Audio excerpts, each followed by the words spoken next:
फिरौन ने अपने जादूगरों से कहा कि चलो आज मूसा को और मूसा की कौम को पस्त करना है। ऐसा करतब दिखाना, ऐसा तिलस्म दिखाना, ऐसा जादू दिखाना कि मूसा और मूसा की कौम भाग जाए। शिकस्त होनी चाहिए। जादूगरों को भरोसा था बिल्कुल। चलो एक मैदान में जमा हो गए। मूसा अपने चंद साथियों को लेके आए, फिरौन अपना लाव लश्कर लेकर आया। फिरौन के साथ बड़े माहिर जादूगर थे। ये वाकया सुना होगा, लेकिन आज मुझसे सुनो। फिरौन के साथ बड़े माहिर जादूगर थे। तय होता कि चलो अपना अपना कर्तव्य दिखलाओ।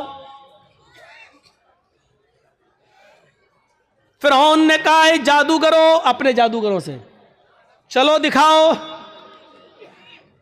जादूगर चूंकि ईमान वाले तो थे नहीं, इसलिए सौदेबाजी पर उतर आए और फिरौन से कहने लगे, फिरौन मेरे मालिक, मेरे आका, मेरे रब, मेरे खुदा, ये बता दो अगर हम फिर मूसा पर गालिब आ गए, अगर हम जीत गए, अगर हमने मूसा और उनकी कौम को हरा दिया तो हमारा इनाम क्या होगा? पहले हमारा इनाम तो बता दो। हम ऐसे ही क्यों करतब दिखाएं? हमारा इनाम क्या होगा? फिरौन ने कहा कि दिखाओ अपना करतब, दिखाओ अपना जादू। तो फिरौन के जादूगरों ने जादू दिखाने से पहले क्या कहा? कुरान उन जादूगरों के अल्फाज को रिकॉर्ड करता है। उन जादूगरों ने फिरौन से कहा, इन्ना लना लाजरन इन कुन्ना नहनुल गालिबीन। ठीक है, हम अभी जादू दिखाते हैं, लेकिन आए फिरौन ये बताओ, अगर हमने मूसा और मूसा की कौम को हरा दिया और हमारा करतब देखकर, हमारा नाटक देखकर अगर ये सब हार जाओ, भाग जाएं, तो हमारा अज्र क्या होगा? इन्ना लना लाजरन, हमारी मजदूरी क्या होगी, हमारा इनाम क्या होगा? इन कुन्ना नहनुल गालिबीन, अगर हम इनके ऊपर गालिब आ गए तो, अगर हम इनके ऊपर गालिब आ गए तो क्या इनाम होगा? फिरौन ने मुस्कुराते हुए जवाब दिया, इन्नकुम लमिनल मुकर्रबीन। अगर मूसा और मूसा का लश्कर हार गया, शिकस्त फाश दे दी, डर गया और भाग गया, तो तुम, लमिनल मुकर्रबीन का तर्जमा में, तुम मेरी कैबिनेट में शामिल हो जाओगे, कैबिनेट मिनिस्टर बन जाओगे। सही तर्जमा ये, तुम मेरे बहुत करीब हो जाओगे। एक चीफ मिनिस्टर होता है, एक प्राइम मिनिस्टर होता है, तो प्राइम मिनिस्टर और चीफ मिनिस्टर का के करीबी लोग कौन होते हैं? जो उसकी कैबिनेट में शामिल होते हैं। जो भी चीफ मिनिस्टर को करना होता है वो अपनी कैबिनेट से मशवरा करता है, प्राइम मिनिस्टर को जो करना होता है वो अपने कैबिनेट से मशवरा करता है। तो हम जो भी कुछ करेंगे तुम्हारे मशवरे से करेंगे, यानी तुम हमारे मुकर्रब हो जाओगे, हम तुम्हें अपनी कैबिनेट में शामिल कर लेंगे। बअल्फाज दीगर हम तुम्हें अपना वजीर बना देंगे, तुम्हें हम अपना मिनिस्टर बना लेंगे, वजीर बना लेंगे, तुम्हारा ये इनाम होगा। अब इतना सा लालच अगर किसी को मिल जाए तो ये तो बहुत बड़ी बात हो गई ना, बहुत बड़ी बात हो गई। आज भी अगर बीजेपी की तरफ से किसी मुसलमान को ये ऑफर मिल जाए तो वो भी बीजेपी पे चला जाता है। और देख लीजिए कितने लोग जा चुके हैं कि कैबिनेट में शामिल कर लिया जाएगा, बस हमारे लिए इतना ही काफी है। अब तो सब कुछ जायज हो गया, जो भी वो करेंगे वो सब ठीक है, वो सब ठीक है। अब तो झूठ को भी सच कहना पड़ेगा।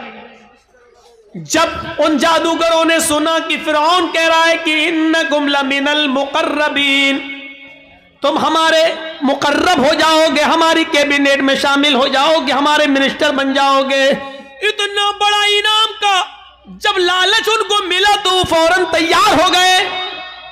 फिर उनके पास जो रस्सियां थी उन्होंने उन रस्सियों को फेंका, उन्होंने उन रस्सियों को डाला।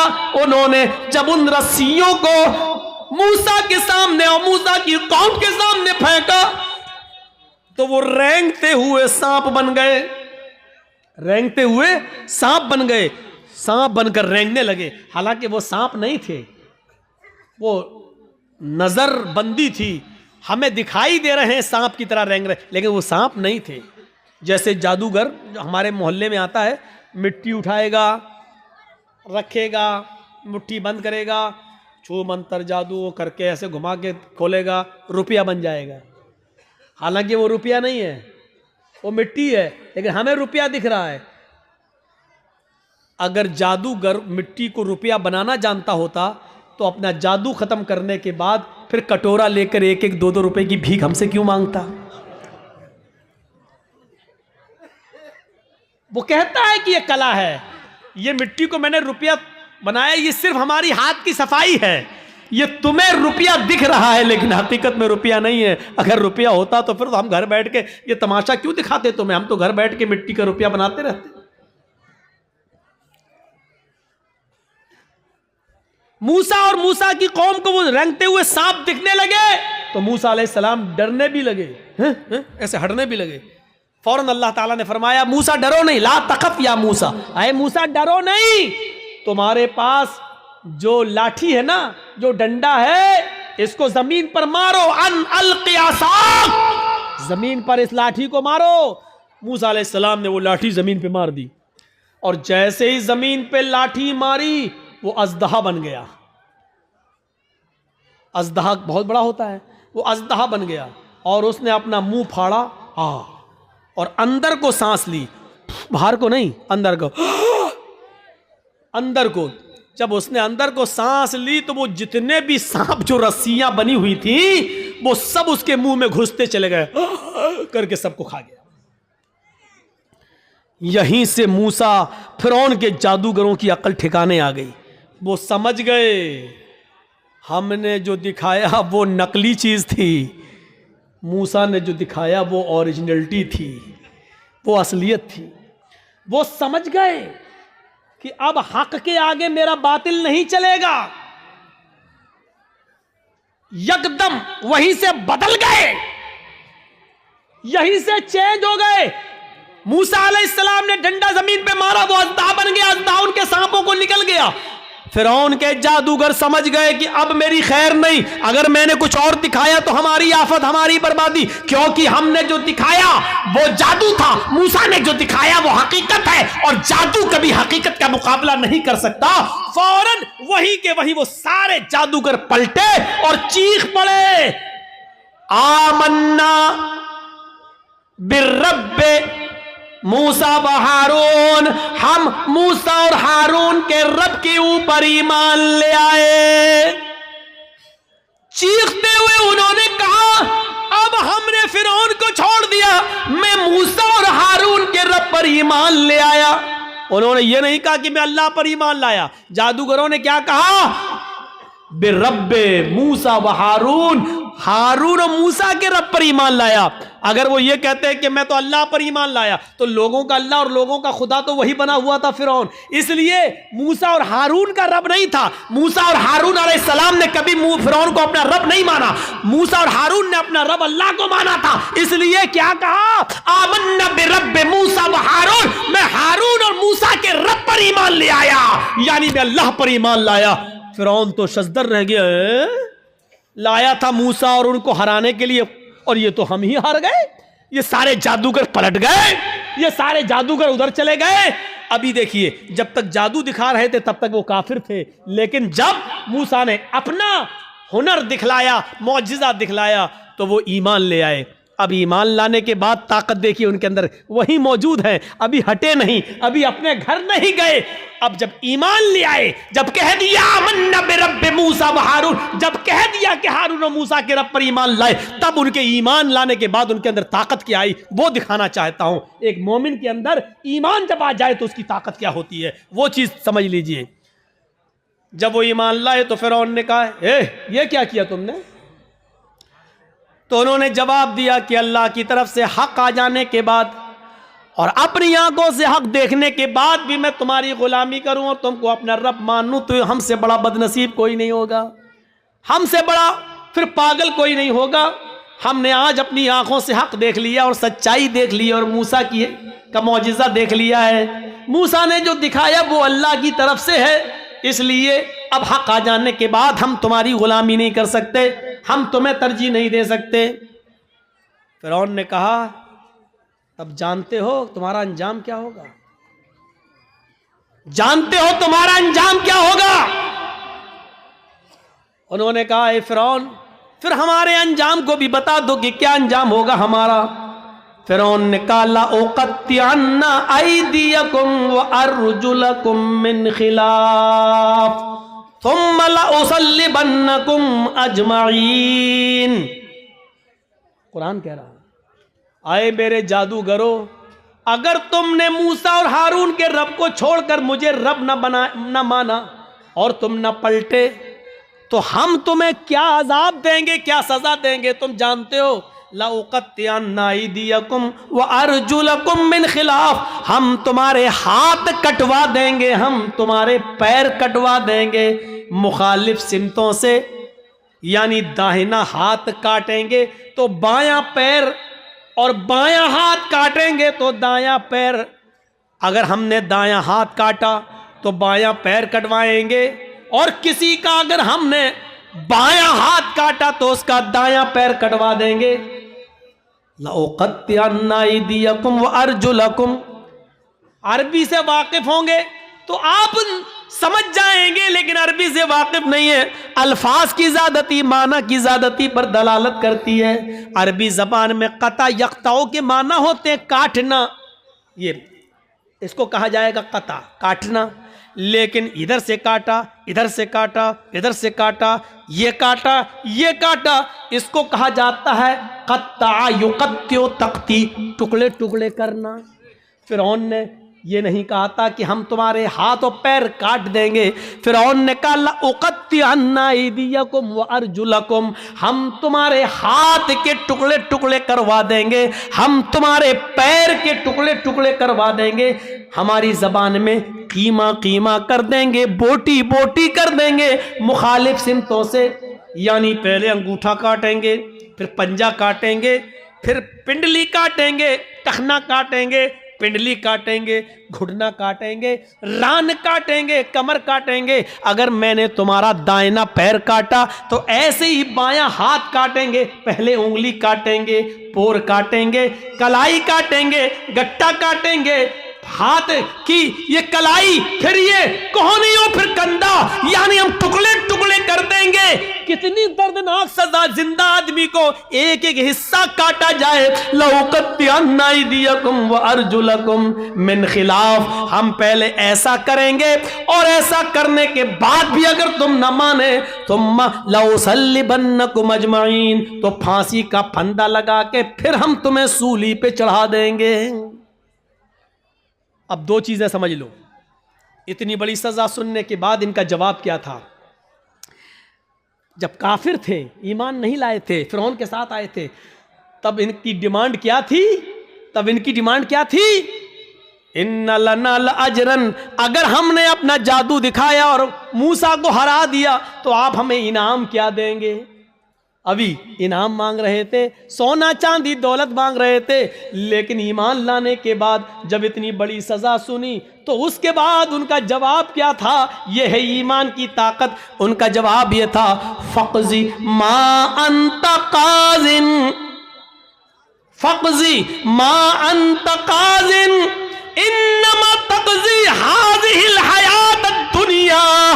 आए फिरौन, तुझे जो करना हो कर। फ़क़ज़ी मा अंत क़ाज़िन, आए फिरौन तुझे जो करना हो कर, मेरे साथ, मेरी बॉडी के साथ, मेरे जिस्म के साथ, मेरे पैरों के साथ, मेरे हाथ के साथ, मेरे जिस्म के साथ, जो कुछ भी तू कर सकता है कर ले। इन्नमा तक़ज़ी हाज़िल हयात दुनिया, तू सिर्फ मुझे दुनिया में सजा दे सकता है, सिर्फ दुनिया में मुझे परेशान कर सकता है, सिर्फ दुनिया में तू मेरे ऊपर हुकूमत चला सकता है, सिर्फ दुनिया में तू मुझे सजा दे सकता है, आखिरत में तू हमें सजा नहीं दे सकता है, आखिरत का तू हमारे मालिक नहीं है। जो अभी इनाम मांग रहे थे, ईमान लाने के बाद वो कह रहे हैं जो करना हो कर ले, लेकिन अब हम मूसा और हारून के रब को छोड़ने वाले नहीं हैं। ये है ईमान, ये है ईमान। यहाँ तो हमारा ईमान का बड़ा हाल है, अगर दो चार आदमी हमें पकड़ के बांध दो, जय श्री राम, तो हम कह भी देंगे अपनी जान बचाने के लिए जय श्री राम। वो एक अलग मसला है कि ऐसे मौके पर नारा लगाना चाहिए या कोई मजबूर करे तो जय श्री राम कह सकते हैं कि नहीं कह सकते हैं, वो एक अलग मसला है। उस मसले पे जाएंगे तो रात बीतेगी, क्योंकि फिर दलीलें देना पड़ेंगी और सबूत देना पड़ेंगे। उस तरफ अभी हम नहीं जाना चाहते हैं मेरे भाइयों, ये एक अलग मसला है। लेकिन जरा सोचो कि आज हमारा ईमान क्या है और उनका ईमान क्या था। जो अभी इनाम मांग रहे थे वो अब कह रहे हैं कि सजा भी दे दो, लेकिन हम अब ईमान से फिरने वाले नहीं है। ये होता है ईमान, ये होता है ईमान। अरे हम ईमान के लिए और इस्लाम के लिए अपनी जान की कुर्बानियां क्या देंगे। हम तो अपने मुआशरे में और अपनी समाज में फैली हुई बुरी बिदअतों को भी छोड़ने के लिए तैयार नहीं हैं। हमारे बाप दादा जो करते आए हैं वही हम करेंगे, हमारे बाप दादा जो करते आए वही करेंगे। ये नए मुल्ला मौलवी जब से पैदा हो गए तब से ये नए नए मसले बताने लगे हैं। ये सूरत हाल आज हमारे दरमियान आ गई है, ये सूरत हाल आज हमारे दरमियान चली हुई है। कोई चीज हमारी मस्जिद में आज हो रही है, बंद हो जाती है, फिर दोबारा चालू हो जाती है। हम अपने बाप दादा की राइज करदा बिदअतों को हम खत्म नहीं कर पा रहे हैं। ईमान और इस्लाम के लिए हम अपनी जान क्या कुर्बान करेंगे, हम क्या छोड़ेंगे। हजरत हाजरा की तरह अपने शौहर को कौन औरत छोड़ने के लिए तैयार होगी, और कौन आदमी ऐसा होगा जो अपने बच्चे को इस्माइल की तरह छोड़कर चला जाए और फिर पलट कर भी ना देखे।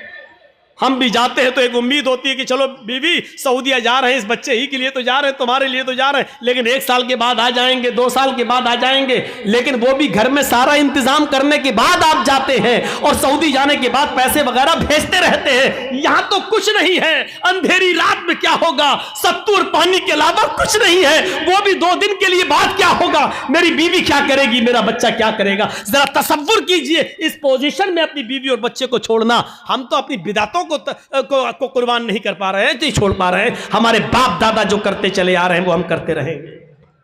वही बात लौट फिर के आती रहती है कि मौलाना साहब क्या किया जाए।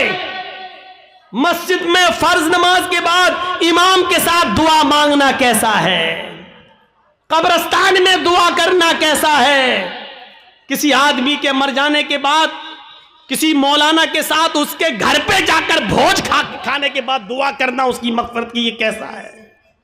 वही पुराने घिसे पिटे सवाल जो हम 15-20 साल से इन इलाकों में आके बोलते जा रहे हैं, वही सवाल, और आज तक हम उनको खत्म करने के लिए तैयार नहीं होते हैं। ये हमारी बेशर्मी का हाल है, ये हमारी बेशर्मी का हाल है। मेरे भाइयों, आज फिर एक बात को जहन में बिठा लो, दुआ करना गलत नहीं है। एक बात फिर जहन में रख लो, दुआ एक इबादत है और इबादत वैसे की जाएगी जैसे जनाब मोहम्मद रसूलुल्लाह ने बताई है। इबादत मोहल्ले के सरदार के तरीके पर नहीं की जाएगी, इबादत मौलवी जर्जीज के तरीके पर नहीं की जाएगी, इबादत मस्जिद के इमाम के तरीके पर नहीं की जाएगी। मस्जिद का इमाम कुरान और हदीस बता सकता है, लेकिन मौलवी के तरीके पर इबादत नहीं की जाएगी। इस बात को आप हमेशा जहन में रखिए। दुआ मुख्खुल इबादा, दुआ इबादत का मग़ज़ है। दुआ के लिए आपको कोई मना नहीं करता है। दुआ जहां अल्लाह के रसूल ने हाथ उठाकर की है आप करिए, कोई मना नहीं करता है। दुआ जहां हाथ उठाकर नहीं की है वहां आप हाथ उठाकर करेंगे तो वहां हम मना करेंगे, इसलिए कि हाथ उठाना साबित नहीं है। मसलन लैट्रीन में जाने की दुआ है, अब आप लैट्रीन में घुस के पढ़िए हाथ उठा के, अल्लाहुम्मा इन्नी औज़ु बिका मिनल खुब्स वल खबाइस। अब बैठिए,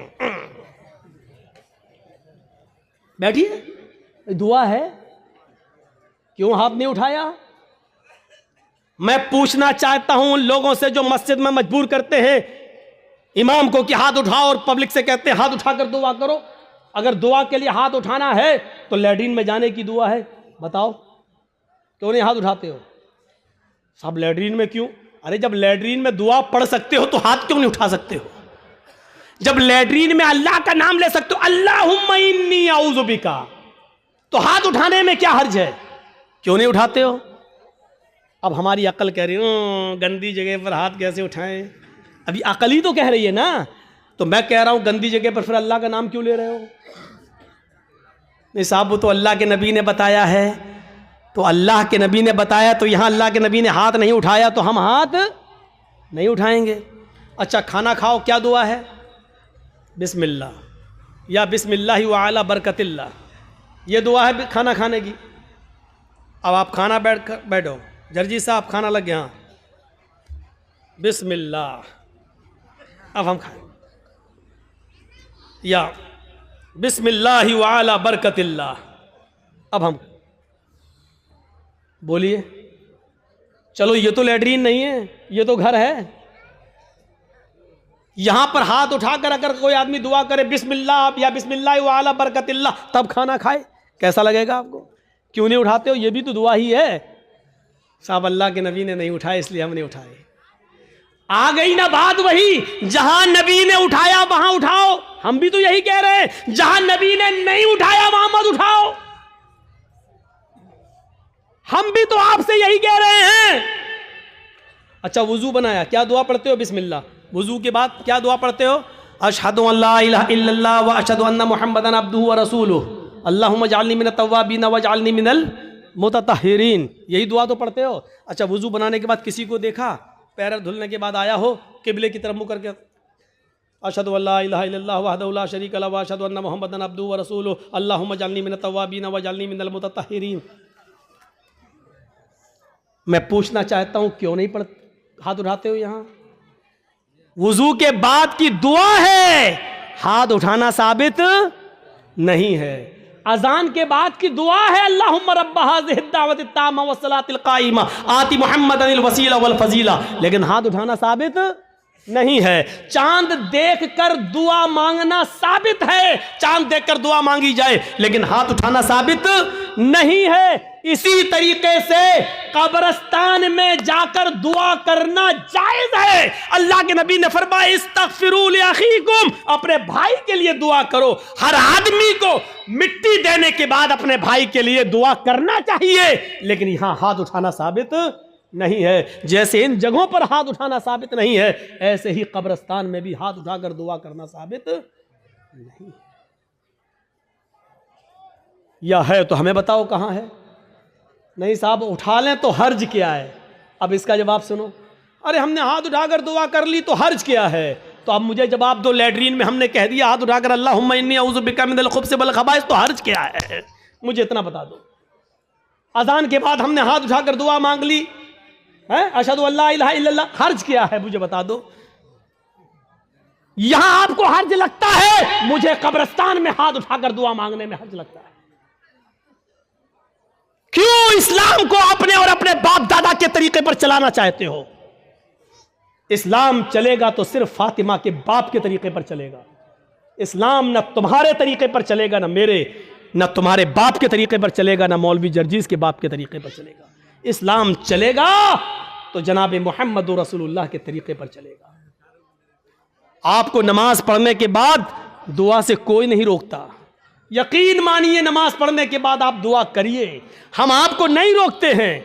अच्छा अमल है नमाज पढ़ना, और नमाज के बाद दुआ मांगना अच्छा अमल है। मांगिए, मांगिए, मना नहीं किया जा रहा है। लेकिन यहां अल्लाह के रसूल से हाथ उठाकर दुआ मांगना, और नबी के हाथ उठाने के बाद सहाबा का हाथ उठाना, और नबी का हाथ चेहरे पर फेर कर पहनना, और उसके बाद सहाबा का भी हाथ चेहरे पर फेर लेना, नबी का दुआ मांगना और सहाबा का उस दुआ पर आमीन आमीन कहना, यहां नमाज के बाद साबित नहीं है। इसलिए आपको भी ऐसा नहीं करना है। अकेले आप जितनी लंबी दुआ मांगना चाहे मांगे। आपकी बेटी बड़ी है, शादी के रिश्ते आते टूट जाते हैं, नमाज के बाद दुआ मांगिए, अल्लाह मेरी बेटी को कोई दीनदार रिश्ता अता फरमा दे। आपकी रोजी रोटी में बरकत नहीं, अल्लाह मुझे मेरी रोजी रोटी में बरकत दे। आपको जितनी दुआ मांगना मांगो, ये 2 मिनट वाली दुआ को रस्म मत बनाओ मेरे भाई। इमाम साहब ने कहा अस्सलामु अलैकुम बरहमतुल्लाह, अस्सलामु अलैकुम बरहमतुल्लाह, अल्लाहुम्मा आमीन, आमीन, पीछे कर आमीन आमीन आमीन आमीन। अबे ये कौन सी दुआ है? और 2 मिनट में ला इलाहा इल्लल्लाह मुहम्मदुर रसूलुल्लाह, 2 मिनट में तेरी भी जरूरत पूरी हो गई, 2 मिनट में उसकी भी हो गई। वहां इमाम कह रहा अल्लाह मेरी रोजी रोटी में बरकत दे, आप कह रहे हैं आमीन। अरे फायदा तो इमाम का हो रहा, आपका क्या हो रहा है मुझे बताओ। वो इमाम तो अपनी दुआ कर रहा है?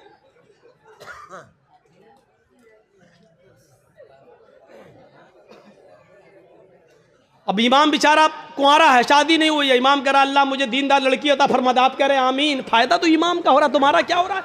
अरे इमाम अपनी दुआ मांगे, तुम अपनी दुआ मांगो यार। इमाम की अपनी जरूरतें हैं, तुम्हारी अपनी जरूरतें हैं। इमाम का बेटा बीमार है, उसके पेट में दर्द है, वो कह रहा अल्लाह मेरे बेटे को शिफा अता फरमा। रहे तुम्हारे बाप को कैंसर है, तुम अपनी दुआ मांगो अल्लाह मेरे बाप को कैंसर है, अल्लाह मेरे बाप को शिफा कामिला और आजिला अता फरमा। अरे इमाम के साथ साथ तेरे आमीन कहने से मखसूस दुआएं हो रही हैं। इमाम तेरे लिए दुआ नहीं कर रहा है और तुम जो आमीन आमीन कह रहे हो उसमें तुम्हारे लिए दुआओं पे आमीन नहीं कही जा रही है। अरे तुम अपनी दुआ मांगो, इमाम की जरूरत 2 मिनट में पूरी हो रही है, तुम्हें कुछ ज्यादा मांगना तुम ज्यादा मांगो। ये क्या दुआ है कि जब इमाम की सारी जरूरतें पूरी हो रही हैं उसी वक्त तुम्हारी भी हो रही हैं। 2 मिनट में तुम्हारी भी दुआ हो गई, उसकी भी दुआ हो गई। अब हमने कुछ और मांगना था लेकिन अब हम नहीं मांग पा रहे हैं क्योंकि इमाम ने हाथ फेर लिया, हमें भी फेरना पड़ रहा है? अब हमें कुछ और मांगना है। मेरी बीवी हमें कुछ समझती ही नहीं है, अब अल्लाह मेरी बीवी को मेरा फर्मा बरदार बना दे। अब इमाम तो हाथ फेर चुके हैं, अब कैसे दुआ मांगे? अब मांगना चाह रहे हैं लेकिन हाथ गिर भी नहीं रहे, लेकिन मजबूरी में फेरना पड़ रहा है। अब फेरना पड़ा, अब मुंह में कहना पड़ रहा अल्लाह मेरी बीवी को हिदायत दे। इसको आदत मत बनाइए मेरे भाई। दुआ को हम मना नहीं कर रहे हैं, नमाज के बाद भी दुआ को मना नहीं कर रहे हैं। दुआ को हम सिर्फ इसलिए मना कर रहे हैं कि सलाम फेरने के बाद आदमी आज़ाद हो गया है। वो अपनी दुआ मांगे, आप अपनी दुआ मांगिए। वो 2 मिनट मांगो, 5 मिनट मांगो, 10 मिनट मांगो, 15 मिनट मांगो, आधा घंटा मांगो। और दुआ तो मेरे भाइयों मजमे में है, सही बताऊं तो दुआ का हक अदा ही नहीं होता है। दुआ का हक अदा तो तन्हाई में होता है, जब कोई ना देख रहा हो, 2 रकात नमाज पढ़ के अपने आप को सबसे छिपा कर रो रो कर आंखों से आंसू बहा बहा कर दुआ की जाए, तब दुआ का मजा कुछ और है। मेरे भाइयों ये दुआ का मजाक है। अल्लाह गांव में बहुत ज़्यादा लफड़ा, अल्लाह मेरे गांव में बरकत दे, अल्लाह मेरे चौधरी को समझा दे, अल्लाह मेरे ये आमीन आमीन मोहम्मद रसूलुल्लाह। ये दुआ का मजाक है यार, मत बनाओ मजाक। इतना मजाक दुआ का कभी नहीं बनाया गया जितना हम दुआ का मजाक बना रहे हैं। हाथ उठाकर भी मांग सकते हो लेकिन अकेले तन्हा। कब्रिस्तान में दुआ मांगने का हुक्म है और हर शख्स को दुआ मांगना चाहिए, लेकिन वहां हाथ उठाना साबित नहीं है। वहां सिर्फ हुक्म यह इस्तगफिरू लिअखीकुम, अपने भाई के लिए दुआ करो, सिर्फ दुआ है। अगर हाथ उठाना होता तो अल्लाह के नबी कहते अपने भाई के लिए दोनों हाथ उठाकर दुआ करो। और यह आता कि अल्लाह के रसूल ने फला फला के दफनाने के बाद आपने दोनों हाथ उठाकर दुआ की है, आता हदीस में, लेकिन हदीस की किसी किताब में नहीं आया अल्लाह के रसूल ने किसी भी सहाबी को दफन करने के बाद अपने हाथों को उठाकर दुआ की हो, कहीं नहीं आता है। हाँ ये आया कि अल्लाह के रसूल ने कब्र में सहाबी को दफन करने के बाद सहाबा से फरमाया इस्तगफिरू लिअखीकुम, अपने भाई के लिए दुआ करो। आप चाहते तो कह सकते थे मैं दुआ कर रहा हूं, आप लोग आमीन आमीन बोलो, अल्लाह जिसका इंतकाल हुआ उसके रूह को आला इल्लीन के अंदर जगह अता फरमा, अल्लाह उसके पसमानदगान को सब्र जमील अता फरमा। आप चाहते तो कब्रिस्तान में सब दुआ कर सकते थे, लेकिन आपने न की ऐसे और न लोगों ने आमीन कहा, बल्कि आपने सबको हुक्म दिया कि तुम अपने भाई के लिए दुआ करो। यानी तुम अपनी दुआ करो, हम अपनी दुआ कर रहे हैं। दुआ सब करें लेकिन अलग अलग करें, और हाथ उठाना यहां साबित नहीं है, इसलिए हाथ ना उठाया जाए। सीधी सी बात है। अब फिर हुक्म यह है कि आप किसी भी मैयत के लिए कभी भी किसी भी वक्त दुआ कर सकते हैं, लेकिन चंद लोगों को इकट्ठा करके मैयत के घर जाकर उसको सब्र की तलकीन करने के बाद, भोज वोज खाने के बाद या दुआ करने के बाद भोज खिलाया जाता है। मुझे नहीं मालूम आपके यहां क्या होता है। और वहां घर पे जाने के बाद फिर इमाम साहब दुआ करते हैं और उस घर के सब लोग आमीन आमीन कहते हैं। मेरे भाइयों बिदात है, बिदात है, बिदात है। इस बुरी रस्म को बंद करिए, इस नौटंकी को बंद कीजिए। मैं इसको नौटंकी कहता हूं। इस नौटंकी को बंद कीजिए, दुआ आप कीजिए। अरे बीवी अगर शौहर मर गया है तो बीवी शौहर के लिए दुआ करे, बाप मर गया तो बेटा शौहर अपने बाप के लिए दुआ करे। अरे सदका जारिया सबसे बेहतर यही है कि बेटा अपने बाप को अपनी दुआओं में याद रखे, कुछ दुआएं अपने लिए मांगे, फिर कहे अल्लाह मेरे वालिद को की कब्र को नूर से भर दे, अल्लाह मेरे वालिद की मग़फ़िरत फरमा, अल्लाह मेरे माँ बाप के गुनाह को की बख्शिश फरमा, अल्लाह उनकी लग़्ज़िशों को माफ़ फरमा दे, अल्लाह तो उनको जन्नतुल फिरदौस में जगह अता फरमा। ये है दुआ। बीवी शौहर के लिए दुआ करे, बेटा बाप के लिए करे, बाप बेटे के लिए करे, भाई बहन के लिए करे, बहन भाई के लिए करे। किसने मना किया है? आप जा रहे हैं कब्रिस्तान, जाइए, रोज जाकर दुआ करिए, कौन मना कर रहा है? हफ्ते में एक दिन जाकर दुआ कीजिए, कौन मना कर रहा है? महीने में एक दिन जाइए और अपने बाप के लिए हाथ उठाकर नहीं, हाथ छोड़कर कब्र पर खड़े होकर कब्र के पास दुआ मांगी, कौन रोकता है? नहीं।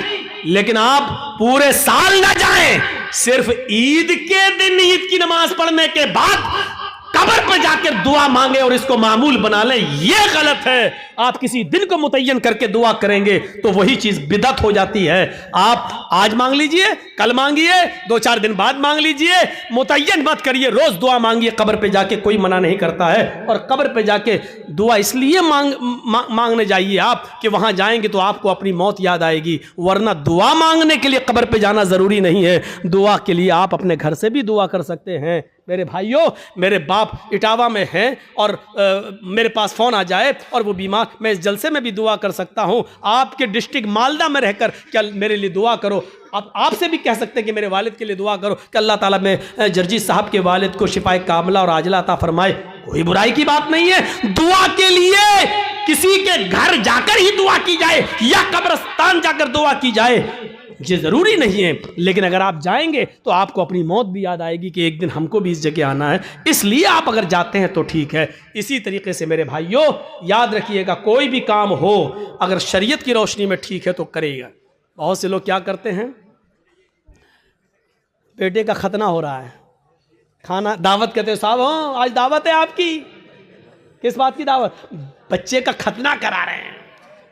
याद रखना, इस्लाम के अंदर सिर्फ 2 ही खाने को जायज़ करार दिया और उसका हुक्म है, एक वलीमा। शादी के बाद बीवी जब घर पे आए तो उस बीवी के साथ एक रात गुजारने के बाद दूसरे दिन वलीमा करना। बहुत से लोग ये कहते हैं कि बीवी के साथ जब तक मुजामियत या हम बिस्तरी न कर ली जाए वलीमा नहीं। बीवी आ गई, रात आप उसके साथ बैठ गए, 2-4 गुफ्तगू हो गई, बातें हो गई, बस हो गया। उसके बाद सुबह होकर आप वलीमा कर सकते हैं, जायज़ है आपके लिए। अगर सोहबत और हम बिस्तरी हो जाए तो और अच्छी बात है, ठीक है। उसके बाद दुआ करिए और वलीमा करिए, ठीक। एक तो वलीमा सुन्नत है। दूसरी बात सुन लीजिए, लड़की वाले के यहाँ खाने का कोई सबूत नहीं है। जिसको चोर और डाकू बन के जाना हो वो जाए।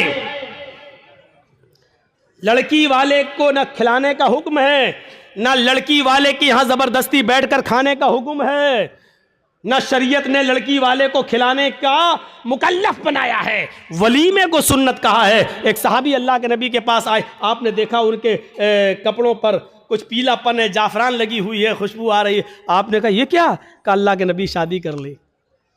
अच्छा, सैयबा से या बाकिरा से, कुंवारी या शादीशुदा थी, तलाकशुदा? कहा अल्लाह के नबी बाकिरा तो नहीं है, कुंवारी, लेकिन हाँ एक बेवा से शादी की जिसका शौहर इंतकाल हो चुका। ऐसा क्यों किया? कुंवारी से शादी करते। कहा अल्लाह के नबी मेरे माँ बाप का इंतकाल हो चुका है और वो इस दुनिया में नहीं है। मेरी छोटी छोटी बहनें हैं, मेरी छोटी छोटी बहनें हैं। मैंने सोचा कि एक ऐसी औरत से निकाह करूं जिसको बच्चे पालने की महारत हो, तजर्बा हो, ताकि वो मेरी बहनों की अच्छी तरबियत कर सके। इस मकसद से मैंने शादी की। आपने कहा अच्छा कोई बात नहीं, वलीमा किया? कहा नहीं। आपने कहा वलीमा करो, देखिए हुक्म है, औलिम वलौ बिशातिन, वलीमा करो। अगर ज़्यादा ताकत नहीं तो एक बकरी ही का करो, लेकिन करो। वलीमा करने से लोगों को पता चल जाएगा कि इसकी शादी हुई है, ये लोग नाजायज़ तरीके से नहीं रह रहे हैं, जायज़ तरीके से रह रहे हैं। वलीमे का हुक्म है, वलीमा करना चाहिए। एक ये खाना, उसका हुक्म मौजूद है। और दूसरा अकीका, अकीके की दो शक्लें होती हैं। दो शक्लें ये हैं कि 7वें दिन जब आप बच्चे का अकीका करें तो मोहल्ले के लोगों को आप बुलाकर अपने घर खिला भी सकते हैं, लेकिन मोहल्ले वालों को बुलाने के साथ साथ गरीबों का ख्याल रखा जाए। ऐसा ना हो कि सिर्फ अमीर आए और गरीबों को नज़रअंदाज कर दिया जाए, क्योंकि गरीबों का हक ज़्यादा है इसमें। गरीब और मिस्किन ढूंढे जाएं, कौन है ज़रूरतमंद, उनकी दावत दी जाए। एक तो ये तरीका है, और दूसरा तरीका अकीके का ये है कि अगर आप सबको बुलाकर अपने घर नहीं खिलाना चाहते हैं तो अगर लड़की है तो 1 बकरी, लड़का है तो 2 जानवर ज़िबा करके उसका गोश्त गरीबों, मिस्किनों में और मोहल्ले के लोगों में तकसीम कर दिया जाए, तब भी आपका अकीका हो जाएगा। अपने घर खिला भी सकते हैं। ये एक अकीका, अकीके के अलावा, वलीमे के अलावा और कोई खाने का हुक्म और सबूत नहीं है हदीस के अंदर। यहां तक कि कोई हाजी हज करके आता है और वो खुशी में अपने गांव वालों को खिलाता है, इसका मतलब यह है कि वो अपने हज की रिया और नमूद कर रहा है, दिखावा कर रहा है, लोगों को ये बता रहा है कि देखो मैं हज करके आया हूं, इस खुशी में मैं लोगों को खाना खिला रहा हूं। हाजी को हज का खाना भी नहीं खिलाना चाहिए। अगर ऐसी इबादतों पर खाना खिलाना जायज़ होता तो फिर नमाजी को नमाज पढ़ के आने के बाद भी खिलाना जायज़ होता। फिर ईद की नमाज पढ़कर भी किसी को दावत दे तो उसकी दावत भी जायज़ होती। मेरे भाइयों, क्योंकि यह इबादत है और फिर इबादत पर फिर एक आम रस्म बन जाएगी। फिर ज़कात देने वाला ज़कात देने की खुशी में खिलाएगा, लो आज हमने इतनी ज़कात दी। फिर रमज़ान का रोज़ा रखने के बाद 30 रोज़े पूरे होने के बाद फिर लोग की दावत दो, मैंने 30 रोज़े रख लिए। लो, हज भी एक इबादत है। जब इन इबादतों पर आप किसी को खाना नहीं खिलाते हैं तो हज पर भी आप किसी को खाना नहीं खिला सकते। जब हज जैसी इबादत पर खाना नहीं खिला सकते तो फिर खतने का खाना कैसे जायज़ हो सकता है? मेरे प्यारे साथियों, खतने का खाना जायज़ नहीं है, ना खतने की दावत जायज़ है। हाँ, अगर अकीके वाले दिन ही आप बच्चे का खतना कर रहे हैं तो लोगों को अकीके की दावत दीजिए, खतने की दावत मत दीजिए। और ये कहिए कि हमारे यहाँ अकीका हो रहा है, अकीके का खाना खाइए, और मैं खतने का नहीं। खतने की अगर कोई दावत देता है तो आप उस दावत को रिजेक्ट करिए और उस खतने की दावत में आप मत जाइए, क्योंकि खतने की दावत में शिरकत करना जायज़ नहीं है। मेरे प्यारे साथियों, ये चंद बुनियादी मसाइल थे जो मैंने छेड़ दिए हैं आपके कहने पर, लोगों के बताने पर। मुझे उम्मीद है कि अब आपकी अक्ल में अच्छी तरह बैठ गए होंगे। हम अल्लाह से दुआ करते हैं कि बारे अल्लाह हमारी ख़ताओं को माफ़ फरमा दे, गुनाहों को बख्श दे, हमारे अंदर ईमान की कैफियत पैदा फरमा दे, ईमान की ताकत हमारे अंदर पैदा फरमा दे। और फिर वही दुआ कि अल्लाह जब तक तू हमें ज़िंदा रख, इस्लाम पे ज़िंदा रखना, और जब हमारा ख़ात्मा हो तो ईमान पर हमारा ख़ात्मा फरमाना। वमा अलैना इल्लल बलागुल मुबीन।